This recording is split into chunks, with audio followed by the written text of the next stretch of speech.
अभी आप सुन रहे हैं राजू दास के सुमधुर आवाज। केतनो गांजा पी गम होखे न कम रे, केतनो गांजा पी गम होखे न कम रे। लभर देख चल गई बारा का जखम रे, मालवा देख चल गईले बारा का जखम रे।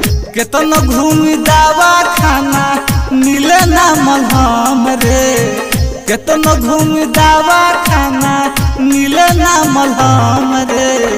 लभरवा देख चल गईले बारा का जखम रे, मलवा देख चल गईले बारा का जखम रे।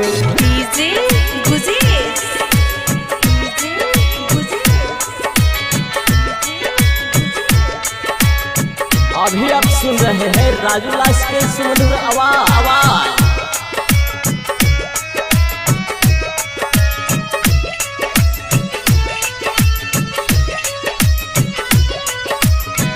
जब जब याद आवे पीले गान रे, ओकर चलते खत्म कैनी सारा अपन धन रे।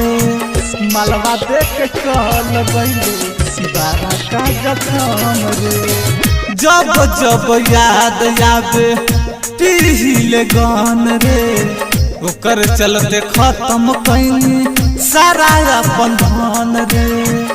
ओकर चलते खत्म कैनी सारा अपन धन रे।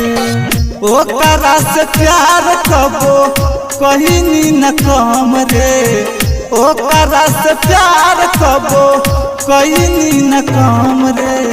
लभरवा देख चल गईले बारा का जखम रे, मालवा देख चल गईले बारा का जखम रे।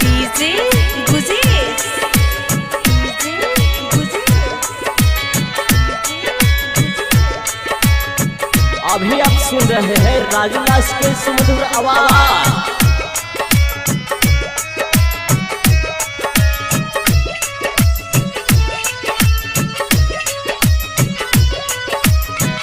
राइटर विपिन रहे जे करा पास, उहे बनल जाके सुमित राजा के खास। मलवा देख चल गईले बारा का जखम रे।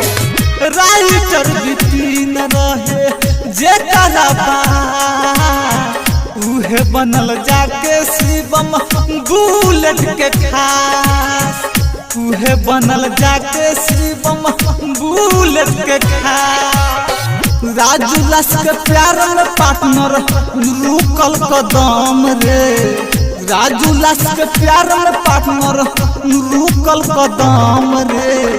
लभरवा देख चल गईले बारा का जखम रे, मालवा देख चल गईले बारा का जखम रे। Rocket recording studio बालदलपुर।